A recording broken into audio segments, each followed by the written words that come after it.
from PRX. Friends beyond the binary, ladies and gentlemen, boys and girls, Scoots here, and I always want to keep stuff coming out over the holiday season, so you have, because I know it's not sleepy, right, for a lot of us. This episode, we're pulling out of the bonus content archives or the regular archives. I don't even know which one it is yet. Surprise, surprise. So it'll be lulling, might be even one of your favorites. But I just want to thank all of you for listening to this podcast throughout the year. If you got your Spotify Wrapped or your podcast episode shows you, and you could share that stuff with the people in your lives, the people that follow you on social media, let them know about the podcast. Let them know what you like about it, what you even love about it, or what the podcast does for you. That's a huge, huge way to help other people discover the show, and so they can sleep, or maybe the show's not for them, but they let somebody else know about it. So thank you so much, and we're always working hard to put stuff out even over the holiday season and make sure you have something to listen to instead of just taking it off, and that's made possible by all of you. So thank you so much. Take it away, Pat Scoots. Ladies and gentlemen, boys and girls, and friends beyond the binary, it's time for the podcaster who's here. I'm here to help. I'm here to take your mind off of stuff. I'm here to go off topic and not make much sense, be silly, and do my best to keep you company, but you don't got to listen to me because it's time for Sleep With Me, the podcast that puts you to sleep. All right, everybody, it's Scoots here. It's time to talk about Helix Sleep. You got to take that Helix Sleep quiz. Go to helixsleep.com/sleep. And oh boy, am I missing my Helix. I'm in a hotel room right now recording this, and I wish I was at home in my Helix bed. Last night I was tossing and turning because I sleep on my side. I sleep on my stomach. I don't want to feel hot and stuffy. And so when I took the Helix quiz, I got matched with the Helix Dusk. I picked the Dusk Luxe, and I've never looked back. Right now I'm longing for that Helix bed. And it's not like the bed here is bad. It's just made for the way somebody else sleeps.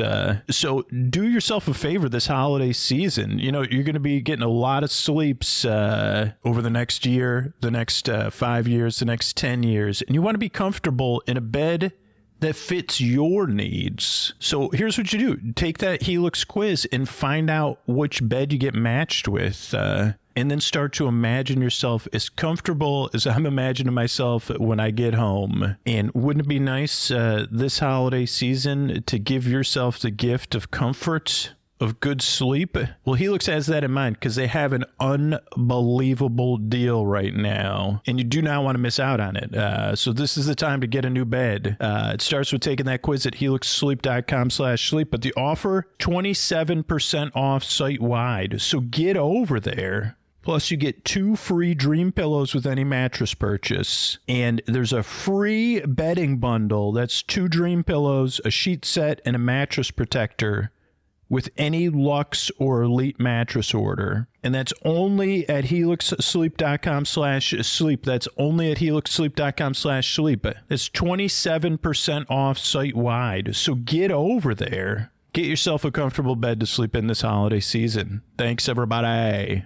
Hey everybody, it's Scoots here, and I'm here to talk to you about Sleep With Me Plus, our membership program, the way we keep the show going. And if you're hearing me right now and you're listening to me, there's a pretty good chance Sleep With Me has been there for you in the deep, dark night, helping you fall asleep, helping you find comfort, or helping you just get through another restless night. And as we move into 2025 out of 2024, I'd like to invite you to take things to the next level. Incentive for Sleep With Me Plus, it's the best way to enjoy the show how you like it, particularly if you're an all-night listener. If you listen to multiple episodes a week, you set up episodes back to back to back in a playlist. You like story-only episodes. You like how you want to listen. That's what Sleep With Me Plus is built around. But more importantly, your support through Sleep With Me Plus allows us to keep making the show that eases your suffering. But by being a part of that, it also helps thousands and thousands of other people every single night find the podcast that puts them to sleep or might put them to sleep in 2025 when they need it most. And this isn't about asking for charity, right? It's about asking you to see the value Sleep With Me has in your life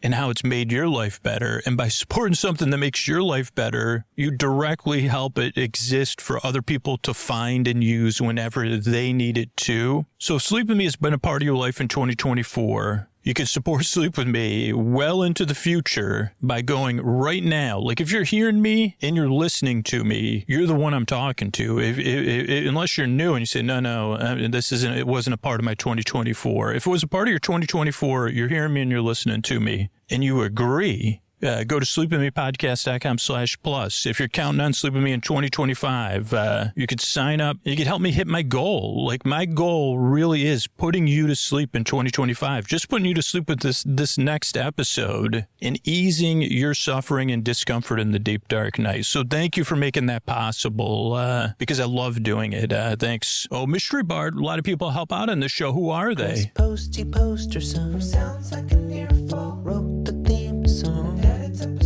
Carl W. the legend. Also edits episodes. Ashley, Kenny, Scotty, Jennifer. Eric and the team at Astound are on the website. I am the mystery bard. I do the lullabies, yeah. I do commissions at jonathanmann.net. I'll write a song for you. Any reason at all. You can tell me the story and I'll make it personal. You see the kindness shine straight on through. Listeners form their own Facebook group. Keith, Stacy, Sarah, Julie, and Jennifer. These are your moderators. Get support your scooter on Patreon. Buy the merch and support the sponsors. You can find anything you want at sleepwithmepodcast.com. And we're so proud that we could dance. Rusty Biscuit, Lois, Anna like banana. Leah does the transcripts. Thanks, Mystery Bard.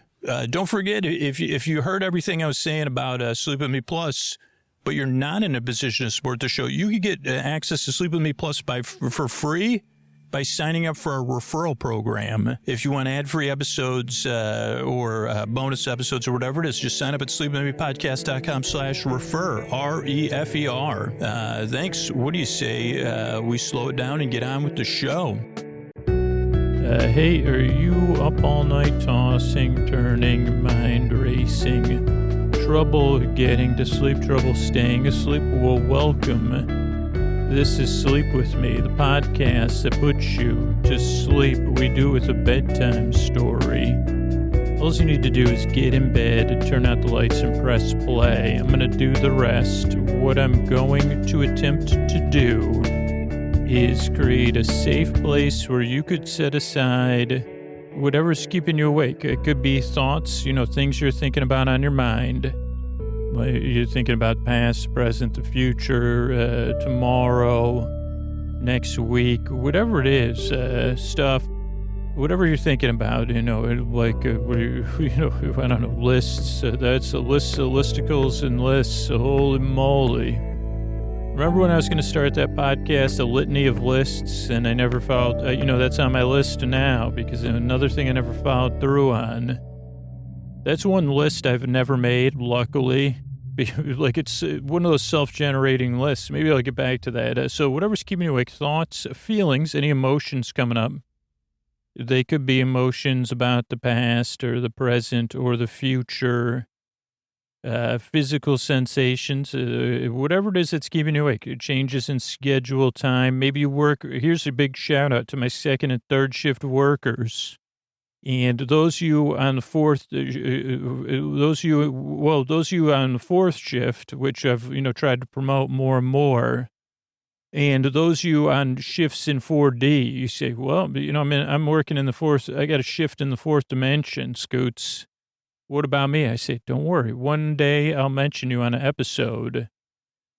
Will you hear it? I don't know, because I don't know how that works. Well, do you Do you work here and return to the fourth dimension? Or do you work in the fourth dimension and return here? Or did I say that? Did my brain just get caught in another dimension?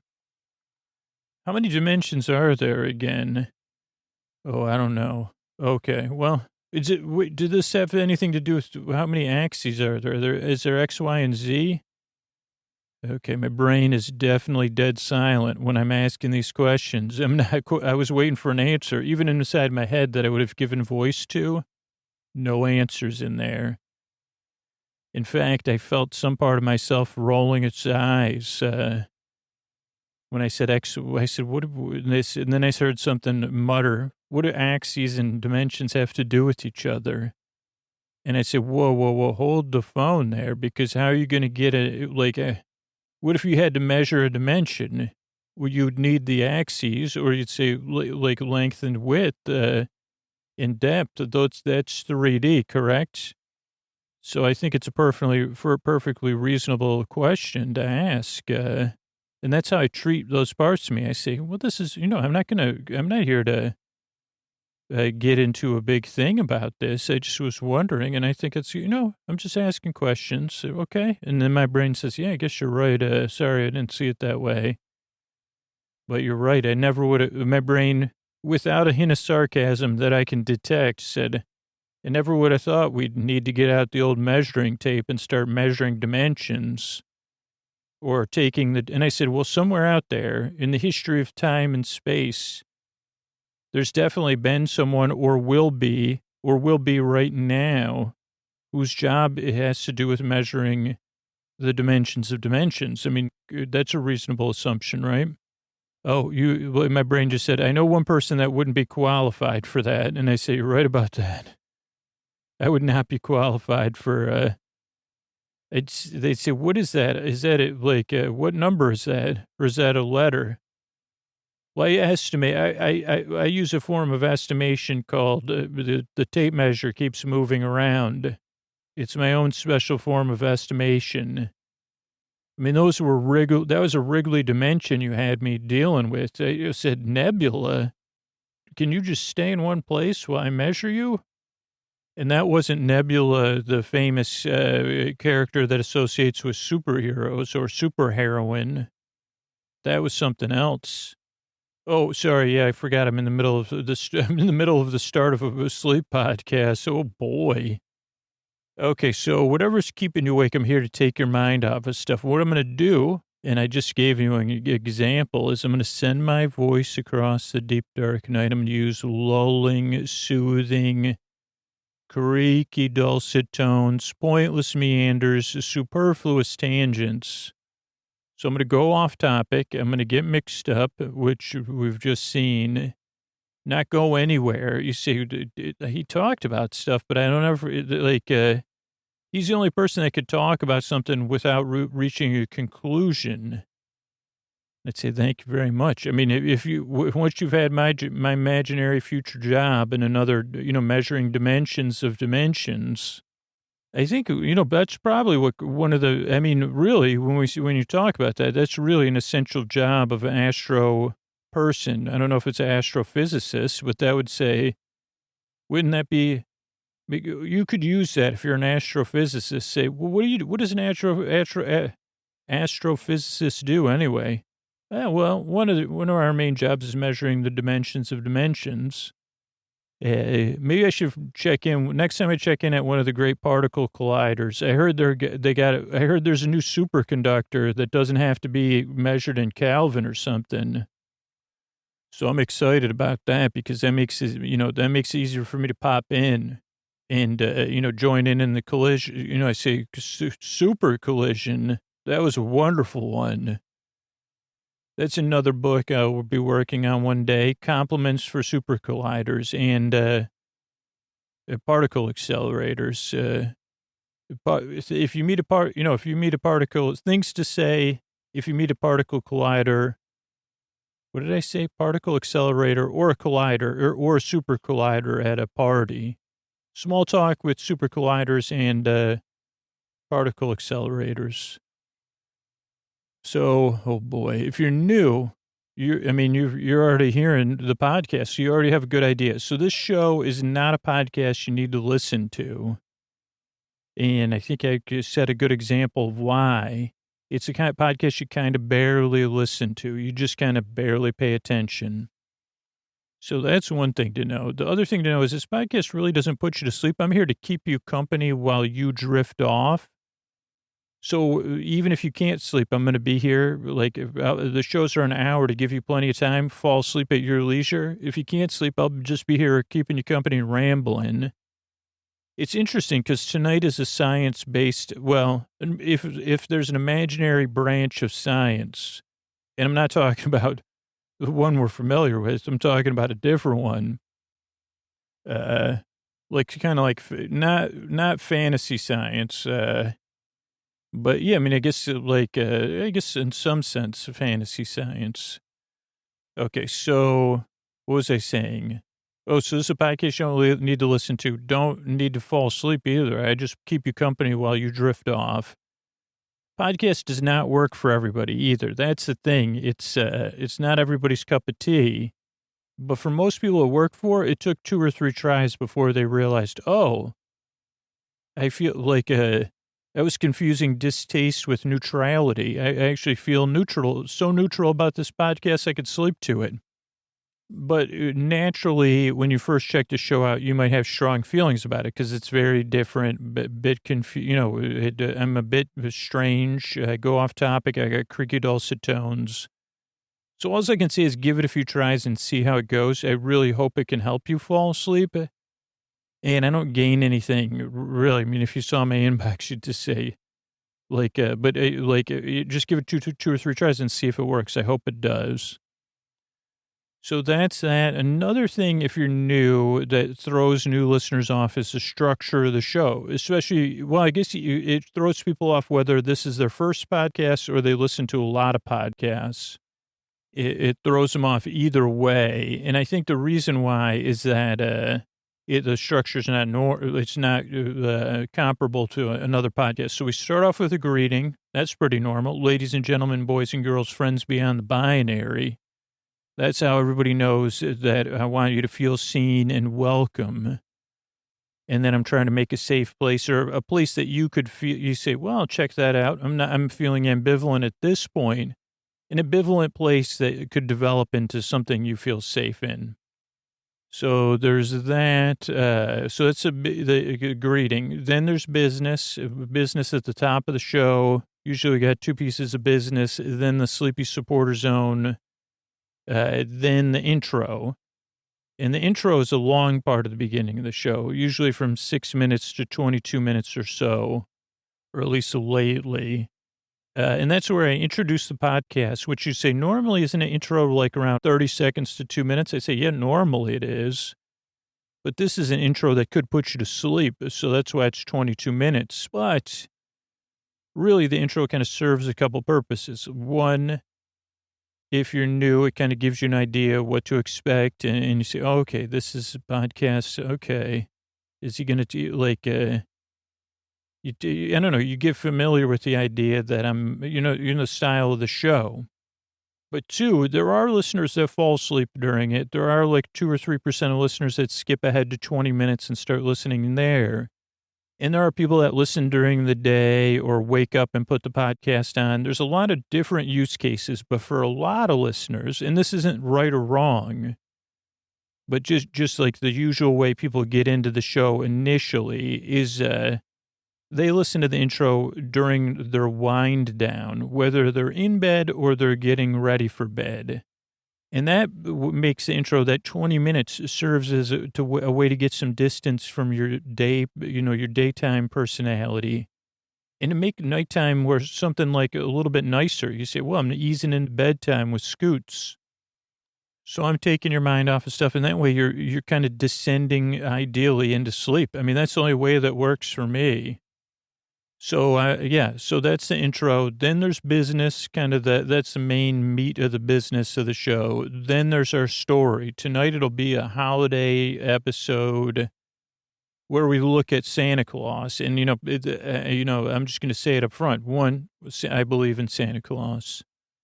two, I'm going to explain one argument that hasn't been put forth, like undisclosed, like, well, I don't know if I have, I guess I have firsthand knowledge of this stuff. When people say, oh, Santa's impossible, just a fantasy. And also, I believe, Santa Claus turned things over to Roberta Claus in 2013. But you could call Roberta Claus is comfortable being called Santa Claus because Santa Claus is a role. Roberta Claus is the current person serving in that role, which is she's only well, actually, I don't know this, actually. I just made an assumption. I'm operating on the assumption she's only the second person to occupy the role of Santa Claus, but I could be wrong about that. Not playing the fictional role of Santa Claus, the real role. So tonight I'll be talking about that. So, if you have young people in your life or you're a young person or you're a teacher, you could go ahead and put this on, you could put this on the syllabus. And I mean, I don't know, can't promise you'll keep your job, but you could say, well, this is another argument of how all this is possible. It'll help you see why you could get in the holiday mood. So we'll talk about that. Then there's some thank yous. So that's the structure of the show. Like I said, this podcast it's not for everybody, but for the people it works for, like they say, yeah, give it 2 or 3 tries. The other important thing is the reason I make the show. The reason I make the show is because I've been there, tossing, turning, mind racing, trouble getting to sleep, trouble staying asleep. I've had all of those.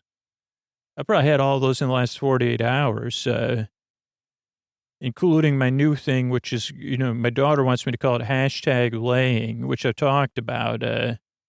And it's because of this, this 2020, I wake up really early. And I try to get back to sleep because, I don't have a sleep podcast that I can put on. Luckily, you do. But you could also put this podcast on and just try this.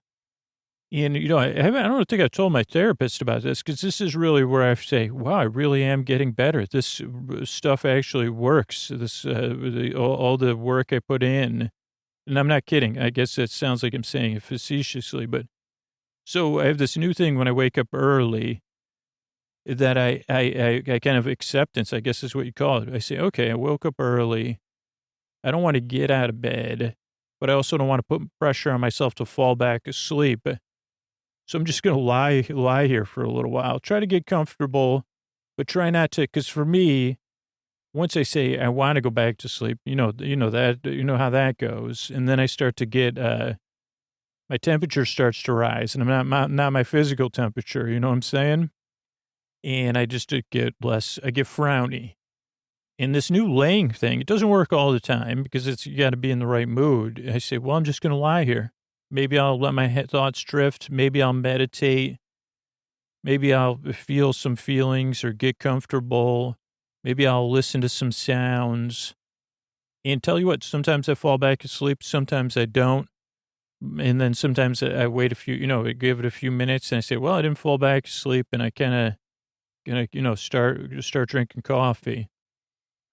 So it's just one of the things that I don't recommend it. I'd recommend listening to this podcast and laying, falling back asleep. But I've been there. That's the main thing. So I know how it feels in the morning or at night or all the time.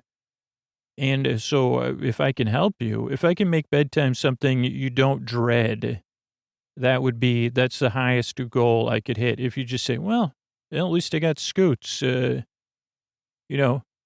got that. At least I'm not like Scoots just laying there hoping. I got Scoots to keep me company. I mean, in some sense, I have pre-Scoots because whatever, I can just let my thoughts drift sometimes. So it's like pre-podcast material.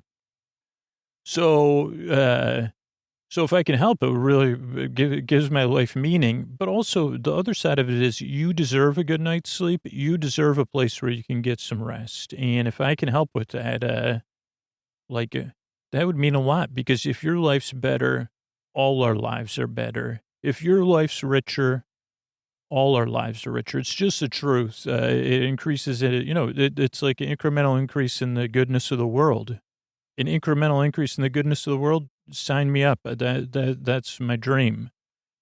So I really want to help put a little bit of incremental increase in the rest you get and in the goodness of your life, or that you could live your life in a more fuller way. So that's why I'm here. But don't take that serious talk serious. Mostly it's me goofing around and talking to myself. So I'm glad you're here. I work really hard. I yearn and I strive, and I really want to help you fall asleep. Thanks again for coming by. And here's a couple of ways I'm able to bring this podcast twice a week. Sleep With Me podcast is brought to you by Progressive Insurance. Fiscally responsible, financial geniuses, monetary magicians. These are the things people say about drivers who switch their car insurance to Progressive and save hundreds. Visit Progressive.com to see if you could save. Progressive Casualty Insurance Company and Affiliates. Potential savings will vary. Not available in all states or situations. All right, everybody, it's Scoots here. I'm here with a holiday tale. Oh, boy, is this exciting. And our holiday, there's a lot of things... How do I set this up? Because okay, kids. Now, this is just, I don't know how many people are listening where you stand on this holiday issue of Santa Claus or Roberta Claus, who took over for Santa Claus and now goes by Santa Claus. So I don't know where you stand on this, one of the great issues of our time. But I do want to explain one of the many, what's known as a myth, but you could say, so there's people that say, oh, do you believe in Santa Claus or Santa Claus or Santa Claus or Santa Claus? And the mere raising of the question makes me say, hey, could you pause and ask yourself why you're asking the question? Because when you start out a holiday tale, you say, do you believe in Santa Claus? Or have you got to a point where you ask that question in a way that has an agenda to prove or disprove something instead of fostering an underlying I say, well, I guess I have an agenda, which is like everybody starting a holiday tale.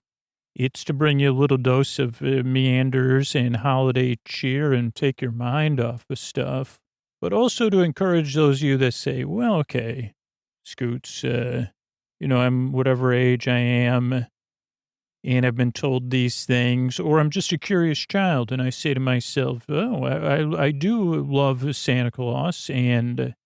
but there's a lot of questions I have about Santa Claus and how it's possible to visit every home in the world. Because you say, as soon as you say that, it brings up a lot. Well, what if we don't, and I say, okay. Well, I do want to tell you that, this takes things in a different direction. For those of you that say, I got another part of my brain, Scoots, the part that's, it's a weird part of my brain that Scoots has. It has a lot of questions and a lot of needs and wants to bring up a lot of points, but also doesn't want to do a lot. And you'd say, here's the thing. I just thought of this. They have a name for that part of the brain. And like one, they'd call it limbic. The other one, it starts with an L. But if you think about it, those of you, and I've never had one of these beings, which would say is they're cool. They have a cool circulatory system, and they may or may not, depending on which part of science you practice, be descendant from dinosaurs. Or was it birds were the precursor, and these current friends are the descendants of dinosaurs with their cool circulatory system? Now, some people may have even gotten a pet that has a cool circulatory system for a holiday, but some people use it as to describe a part of our brain or our functioning, particularly my therapist. And because, they say, well, boy, do you have a strong, when you say you're cool blood, I say I'm hot-blooded, check it and see. Well, your limbic system's cool, man. And I say, cool like or cool like the temperature. They say cool. Oh, well, isn't it interesting that part of our brain, which feels very active, is named after a being that spends most of its time lying around on warm rocks or under warm lamps if it's a pet, and does everything very slowly. I never thought about that, but you say, well, wait a second. Did you name it because of your feelings about those cool circulatory beings? Because as far as my research could tell, and they said, well, actually, Scoots, let me explain it to you here. And I'd say, okay, but back it up, because most of the time they're lying around, even the ones I see out there in the world. So they say those, like, so they have the cool circulatory system, but they spend most of their time relaxing in the sun. I say, maybe they have it figured out in a way I don't. Oh, but I'm here to tell you a holiday tale. I don't even know, to be honest, what any of that has to do with it, except that one part of our brain says, no. But I'm here to explain to you one of the realms of possibility. And I'll bring up the question that comes up, even when I'm trying to write stuff around this. Is Santa Claus real? And if you're going to say yes, usually the adult response with when you're making a show like this is say, well, do you believe in Santa Claus? And even years ago, I talked about that there was a book about how is the physics of making it possible and those kind of things. But I wanted to talk tonight about like a version of this that I've been recently a theory. And so I'm going to turn it over to a theorist. I guess this would be the first time they're on the show. Maybe, I don't know, because they haven't recorded it or popped into the studio yet. But they're going to explain about. So here we go. This is Gilda, and yes, hello. Thank you, Scooter. Thanks. I'm here, and I'm Gilda, the holiday theorist, and I'm here to offer you a holiday theory, and you could say a treaty or a treatise on how the relationship between Santa Claus and water, and how it makes a Santa Claus real. And I say water and water vapor. So the wintertime and the holiday season, for most of the time, with increased precipitation in the northern hemisphere, and those of you in the southern hemisphere, you don't have to have a high level of humidity for this theory to be true. But this would be a myth better explained in a high humidity southern hemisphere region, though there's always water. Did you know we're made up of water, and water is, essential to our respiration and all those things. I'm not here to get too caught up on us and water, but have a glass of water. Now, maybe you don't want to have a glass of water right at bedtime. But I want to talk about a couple things about the holiday season and those of us that already believe in Santa Claus believe. You say, well, now I totally understand. Maybe you don't want to hear these theories. You may say, well, that doesn't make me feel good. It brings, and I'd say, okay, yeah, that's understandable that Santa Claus may not bring up strong feelings for everyone. And that's why, Santa Claus decided to turn things over to Roberta Claus, because Roberta Claus, she was a scientist that also didn't believe in Santa Claus until she took over. And that's that's presented as ages ago. Sleep With Me explained how that's possible. I think you could listen on the patron feed to somewhere. But for some of us, wondering about Santa Claus also brings up, you say, well, maybe part of it is wanting to believe and wanting to believe in that grand myth. But then you say, well, it makes a lot of questions, and I don't want those questions to interfere with my experience of the myth. Because then I say, okay, well, let's just spend some time here together. And I'm going to say that, like a lot of us, and even those that say, oh boy, this, or like holidays and all myths offer a spectrum or layers for you to experience something. Now, that's just my theory. It's a kind of a made up theory. It's called the myth, sandwich layer theory, club sandwich myth theory, which I don't like club because they say we can only get this sandwich in a club. Well, I don't want to be a part of a club. Then I need to be a part of a club to get a sandwich. Is this this is a sandwich-based club, or this club is a perk of the sandwich is a perk of the club?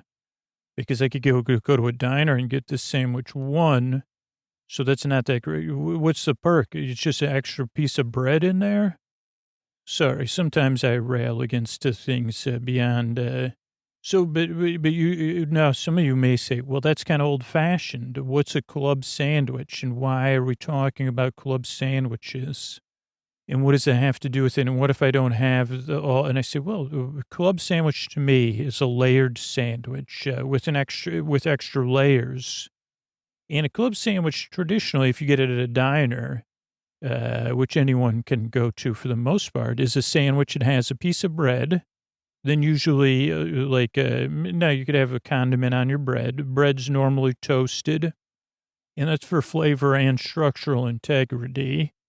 Then you have some layers on your, so you have the bread, then you have the condiment. Condiment's kind of a layer, technically. Then you'll have some layers. Maybe they're vegetable layers, maybe not. That's the beauty of constructing a sandwich, to construct a metaphor for a myth, a metaphorical sandwich for a metaphorical myth. So let's just say we're going to have a vegetable sandwich. So you say, okay, I'll have some lettuce, I'll have some tomato, then maybe some cucumber. And you say, then you take another toasted piece of bread, maybe with, normally, I don't know if it's condimented or not. So let's say it's not condimented. And you say, on this sandwich, what would be our condiment? I'd say, well, if it's a vegetable one, I'd say maybe some hummus on that first layer. Now, I know those of you are saying, please, on this next piece of toast, yeah, we'll put some avocado there on the next layer. And maybe something to add some savory, is something you say, well, some pickled something, and maybe even something like, what is that called? Seitan, maybe something else to add, not a faux meat, but a little bit of heft and savoriness and flavor. And then maybe another vegetable layer, maybe one more iceberg lettuce layer. Just coolness and crunch is important. And then the last piece of toast. Now, I hear some of you saying, don't all sandwiches have layers? Yes, but this is a lot of layers. Two, I hear, what does this have to do with the holiday season? And I'd say, well, sometimes you prefer a sandwich with all those layers, right? So that's one way to think about your belief system in Santa Claus, is my point there. And you'd say, what does this have to do with, is Santa Claus possible? And I'd say, okay, well, we come up with the things. Okay, is Santa Claus possible? One person, in our case, Roberta Claus, she is both the figurehead and the central distributor of holiday joy, traditionally expressed in kids getting stuff, as on the morning or the evening of Christmas. And I realized that you may have, like I said, we're going to look at it as layers in the sandwich and saying, well, you want a sandwich or not? Like the all or nothing myths, you say, well, Santa real or not? Is this good for, well, I only see Christmas through this lens, or I don't, this is, you say, well, okay, I see there's other layers, and people may change the layers of that club sandwich around. They go more traditional, mayo, bacon, and turkey, or whatever. I don't know. This is but a layer that hasn't been talked about. I guess that's my point. In one layer, you could see the holiday season through.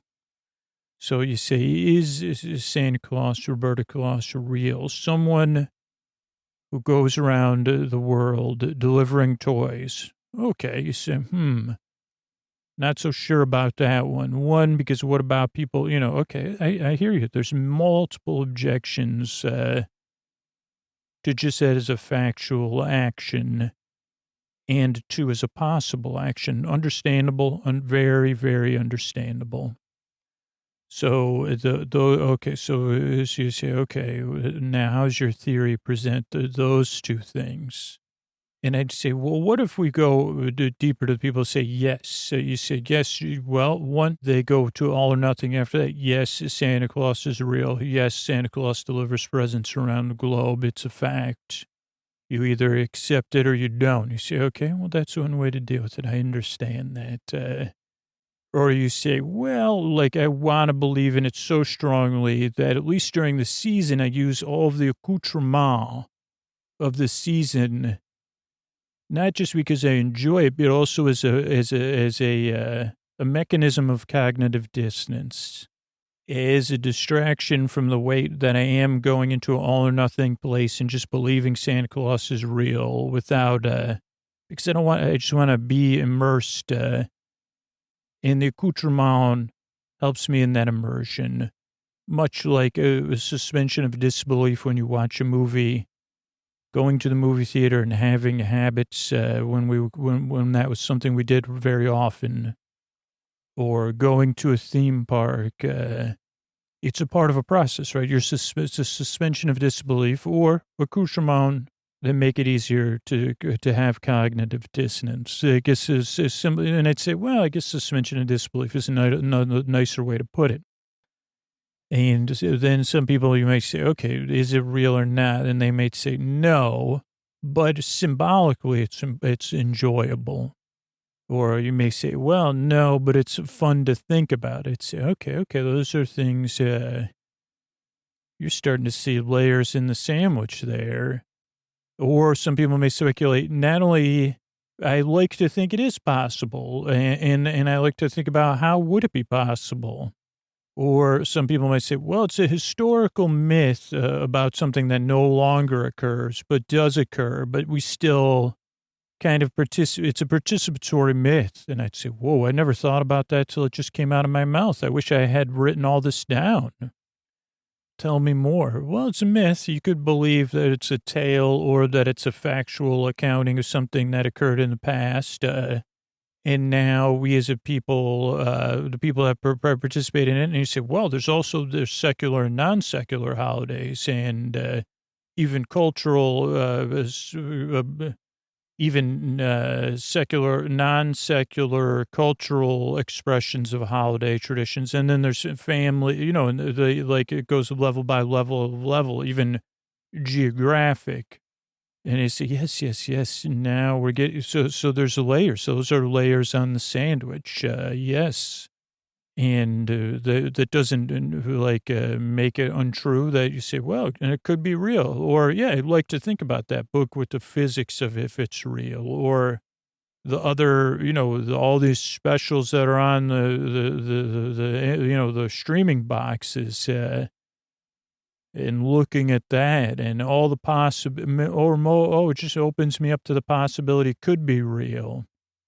And then we go into a place where there's also a couple other not lengthwise words, but words that are used in big ways, magic and spirit, that we need to touch on before we get to the this is some of what I think will become a popular factual way of looking at the holiday season, hence therefore, moving forward. So, okay, so there's magic. They say, well, how does this all, if it is, not only is it real, but the way it's real is magic. Or you wouldn't say, I know, has anybody, probably, they said, well, no, it's a superpower. How come that hasn't been a thing already, like where they say, oh, well, just like these other super beings that get all their movies and stuff, Santa Claus or Roberta Claus is a superpowered being or a magical being. And as a part of our belief system in this magical being, we believe that things are possible for Santa Claus and maybe Santa Claus's supporting cast, because of the magical powers, and that'd be just amazing and powerful. So a lot of these things could be explained. You say, well, how does they make all those toys? Well, that isn't always explained by magic, just by hard work. But how does Santa fly around the world? Magic. How do all the toys get delivered? Magic. Now, some people would say, well, it's the magic of physics, this, and this, or technology, which would be considered magic if it wasn't Earth-based technology, either technology from our future or from another universe, which isn't really talked about a lot. But you say, well, what if Santa Claus is not a human being? And now that's not something I'm introducing here tonight. Oh, no, not at all. I'm introducing it as an Earth-based thing. Oh, boy. But that does open up a thing. Now, friendly, whatever, beneficent or whatever that word is, benevolent, being from another world. But, a lot of times people like to picture Roberta Claus in this. You say, oh, well, I project, I can imagine what Roberta Claus is like, trying to take over the reins from Santa Claus, who was from an earlier era as far as our images of Santa Claus are concerned. But when you start to say, well, if it's a non-mammal or some sort of a non-Earth, you say, well, similar to a mammal. You say, okay, well, that's tough to picture.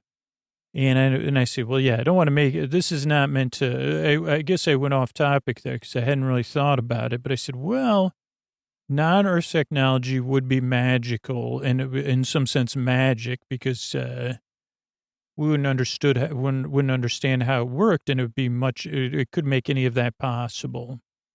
So I guess it's another layer of the sandwich I just never realized, and a simple one. You say, and it could be a simple answer. Well, what if Santa's not human and not from Earth? You could say that Santa's from a galaxy long, long ago and far, far away or whatever, or far in the future, or at our time in an very advanced civilization that loves joy. Interesting layer of the sandwich to think about, especially if you accept that last point first. Agenda to bring joy to our world. You say, well, what are they doing with it? I say, unfortunately, yeah, I'm sure that other fictional said, well, the joy is powering, just like in those great Pixar movies. It's powering their world, but in a non-benevolent way, not like the movies. And you'd say, well, that complicates my feelings about the holiday season. I said, well, it's just a thought experiment. It's not true because I have the truth here tonight.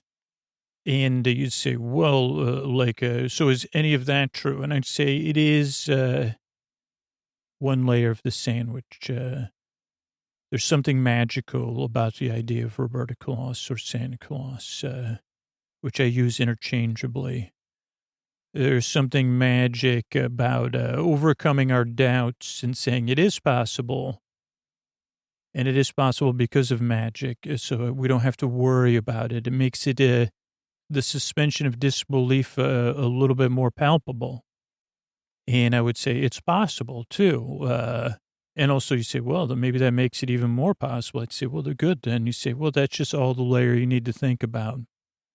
And you could also, instead of saying, no, Santa Claus is a human, say, okay, just use your superpowers then if you're not comfortable with technology from another world or magic. Now, there's a non-secular phrase that sounds like it's secular, but they say the spirit of the holiday season, the spirit of Christmas, the season of giving, the joy of giving. And a lot of times that can be used, you say, well, to help, but you say, what, but the joy of getting for children and other adults sometimes are getting presents. And you see, that's what I'm in for, the spirit of Christmas. And, we're just acting out these roles driven by the spirit of Christmas. And you say, well, that's kind of vague. I guess you're saying of following, you're just following a tradition and meeting expectations and participating in a myth, hopefully joyfully. Is that what your spirit of Christmas says? And I say, yeah, I guess so, but...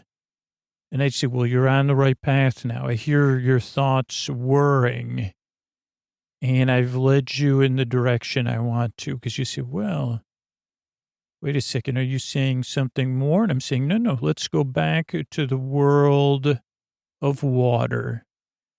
And now a lot of people that practice physics and science might say this is stretching things. But I would say that this is all made possible by water. And you'd say, okay, what do you mean? And I'd say, okay, let's accept a couple of things about water. There's water interacting with all of our cells, I think is acceptable. There's water even in even in places with low humidity all around us. And we're expiring water. There's water, in our mouths, there's water everywhere. And in different formulas, and connected to different things or, carrying different molecules. But there's the molecule H2O.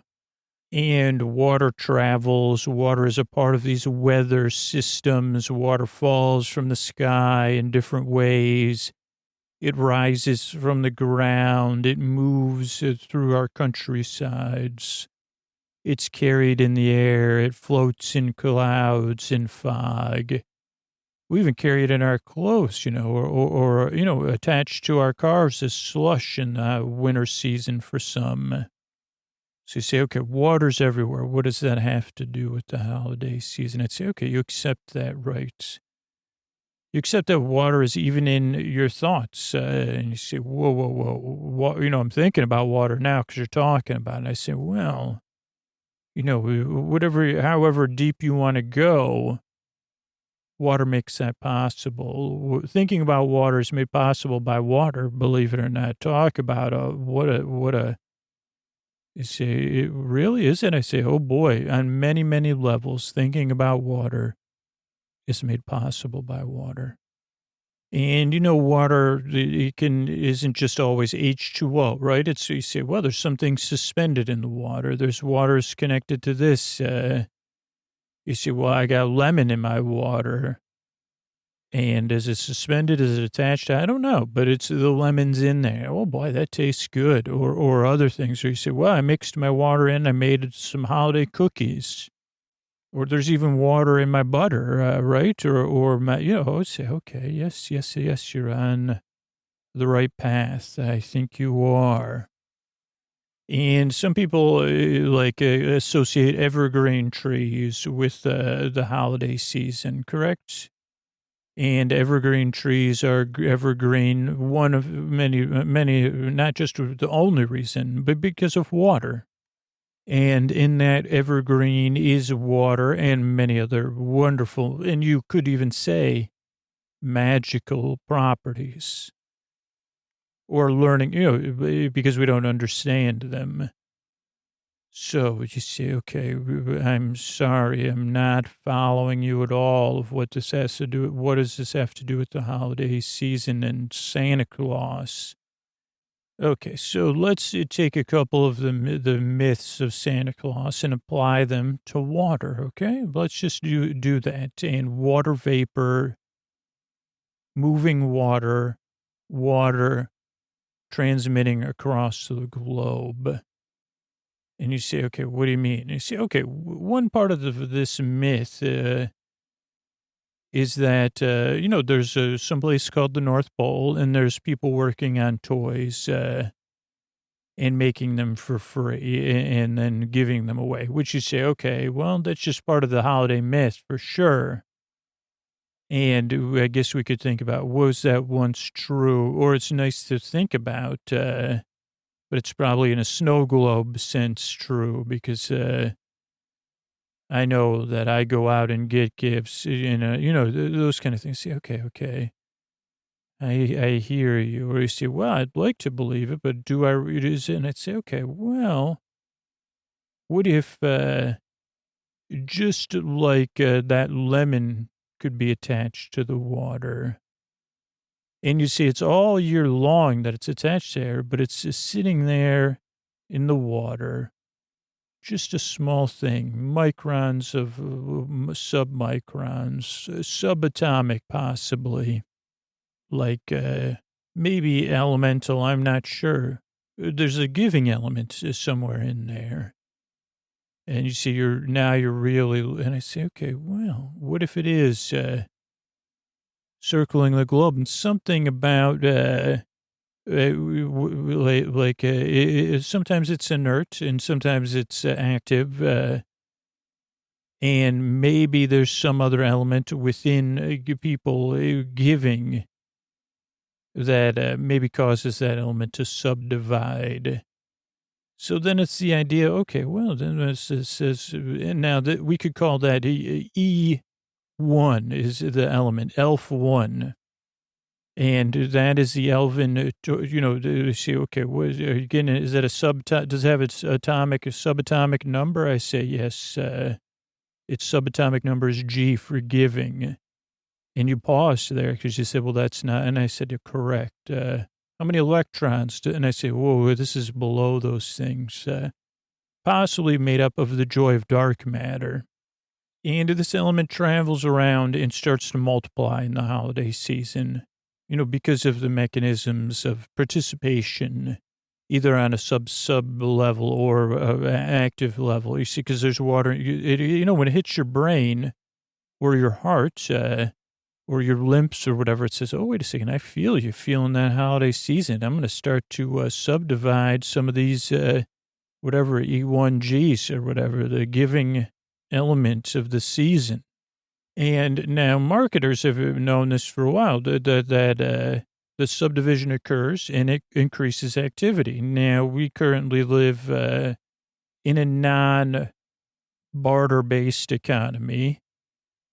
For a lot of us, and, they're very far removed and those things. No, if we look at it in a non-judgmental way, which takes its own level of cognitive dissonance, we could say, okay, this increases economic activity or planning of economic activity around the idea of giving and, production and all those things.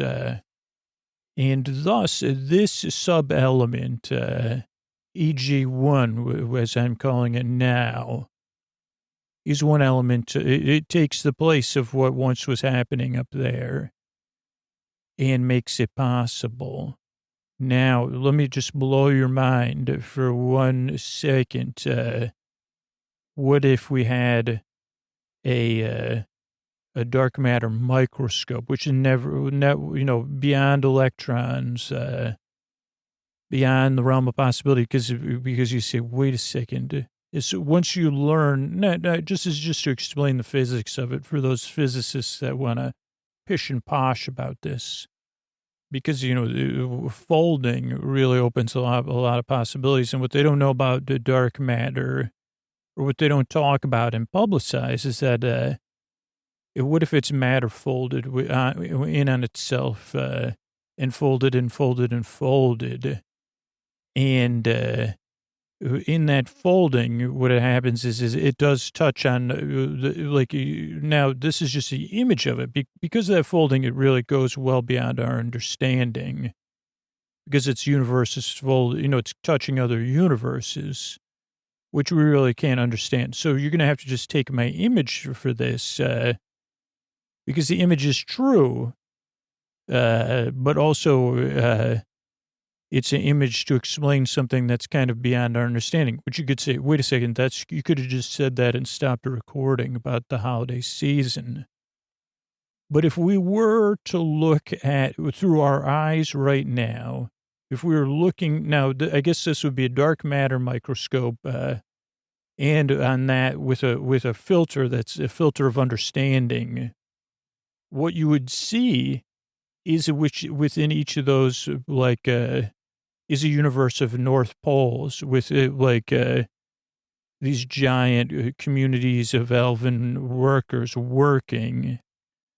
And, they're part of it. Then you'd get you'd have to go way down the rabbit hole. You say, well, so that's like a Christmas-based universe. And I'd say, yes, but just like in each of the specials, but that's, then you're just going down a rabbit hole. This is just to explain the fact that, yes, on that submicron level, there is an entire universe of a holiday season contained within the EG1 elements. I'm calling it an element, even though it's much smaller than an element. And it's transferred around the globe by water. It's very simple. So that explains so the toys are being produced, but within a universe within the EG1 element. But when that EG element is present and begins to subdivide, or you'd say, what does subdivide doesn't mean? I say, well, it's a concentrated refolding, which is an expansion of that universe. So really, it's not a subdivision. And it's not even a growth. It's an increase in mass, but again, mass is just a word that you wouldn't, like the EG1 element is gaining mass, but its mass is contained within a universe contained within a fold of the element. So its mass in our world is not increasing, but the power put off by it is, which multiplies and multiplies seasonally.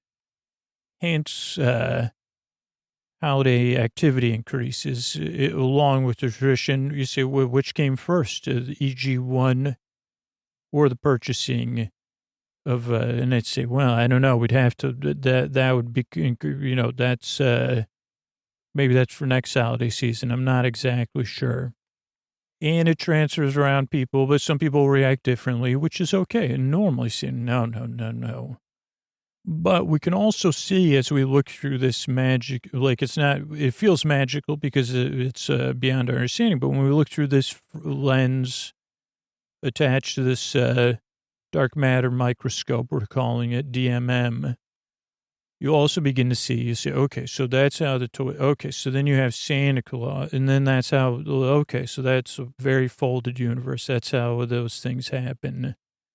You see, okay, so then the next myth that's really hard to understand is that Santa Claus travels the world, goes down chimneys, this is just a traditional myth. It drops the toys off and vanishes.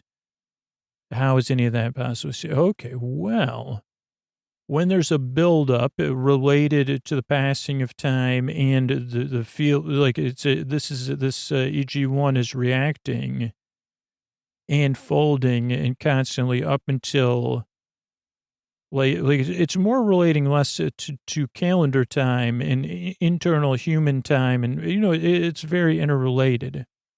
And you see, there is an element within there, S, so it's capital S, lowercase a, and then a capital T. It's not SAT, it's short for Santa, it's the Santa element we're calling it, which is even smaller. And if you were to look again through the microscope into that elven world, you would see a Roberta Claus or Santa Claus type figure within that world. But again, because you'd say, well, was it one? So there's billions of elven worlds. I say, no. They're folded within, again, you say, in some sense, there's only one EV1 or whatever I said, the elven molecule. But it's really hard to understand how one thing was suspended in water. It could be connected to infinite numbers. But it is because of the folding, which, again, you say, okay, you're blowing my mind here. See, it's a bit like a black hole, but it's different because there's no suction. There's just interconnection. But that just helps because you rest, like you say, but then you could bring up, is there an infinite number of elven universes? And I'd say, well, that is even beyond my realm of understanding. That is one of the theories placed forth in I think, in theoretical physics. So, yes, I would say. But in our holiday season does not rely upon the infinite number of elven universes occurring at the same time. It only relies on this one, which we're calling the EV molecule, or EV1, whatever you know what I mean? It's just, it has infinite connections because it doesn't have infinite folds but you'd say, if you were to analyze the folds, it would take you too long. So you'd say, even our supercomputers would say, oh boy, where does that fold even go? I say, well, to another, anyway. So I just want to explain that there's really only one North Pole. This EV1, you see, is it connecting like to a hub? I see, no, it's full, it's universe. Anyway, I guess I got off track. But as that EV1 gets the season activity, giving activity increases, it ejects a new molecule, the SAT molecule, the Santa molecule. And that happens to be ejected into water vapor right at that time. And what that does is it just starts to circulate. I mean, technically, all it really does is it circulates that the joyous look on Roberta Claus's face when children are being themselves in an imperfect way. Just as a side note, you don't have to be happy in the holiday season. Joy is an option. And joy is something you can experience or observe, but you don't have to be joyful all the time. Roberta Claus wants you to know that. Sometimes you get up on the wrong side of the bed on the holidays, and even a kid. Or you say you have a disagreement with one of your siblings. Roberta Claus knows that happens, and she's watching. She's there. And she's bouncing around, but bouncing around the joy. And that's how those now, some reason, now we don't totally understand this, but something about the activity of the SAT, the Santa molecule with the EV1 molecule still present, it does have this, it causes water molecules to spread around the globe. Now, this is very low-level activity. Weather satellites cannot pick this up, but it does cause them to float down into communities. It does use some of the atmosphere to travel and the jet streams, but it's not solely relying on the jet stream because of the interaction of those two molecules. It is propelling itself on its own. And you say, well, what's the agenda of the SAT molecule? To observe, experience, and partake and participate in holiday joy. And I can't break that down physics and universe wise, but it does descend so that's why. And it says, oh, well, if there is a chimney or a roof, even when you say, well, that's our exhaust for our restroom fan, you say, oh boy, but, that's how those things actually do go down the chimney in some cases. They can also come up through the door or through, this we're talking about, you could carry them in on your clothes or your boots. When you knock off your boots in the right place, those of you that are lucky enough to have a mudroom with thingamajigs, believe it or not, if it's in the holiday season, you're spreading that holiday joy around. And that's why some people say, whoa, this is like something you can spread to other, and that's why people have parties. And I say, is it that the reason we do it? We're being influenced. And I say, no. This is a participatory thing. You're participating. These molecules are participating. Now, the molecules do need to participate to exist and multiply or even eject the SAT molecule. But that's how it comes down the chimney. And they say, oh, okay, if we were in the privileged place of getting holiday gifts, we say, well, who purchased it? Oh, no, Santa Claus brought them. Roberta Claus came last night down the chimney and brought these gifts here for you to play with. That's actually true. Well, who made these gifts? Oh, the elves in the North Pole made them. Actually true.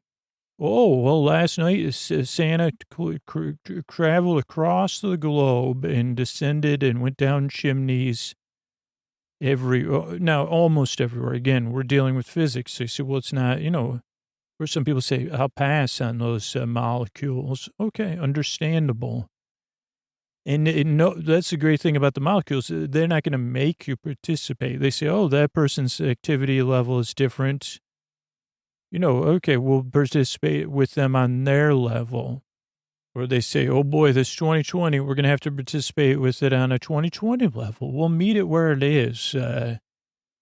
But But it answers a lot of these age-old questions with what you would call, if you lived in Scooter's imagination, facts, F-A, with a not spelled F-A, they say this is the layer of the sandwich you were never aware of till tonight. And you say, wait a second, this does answer every single question.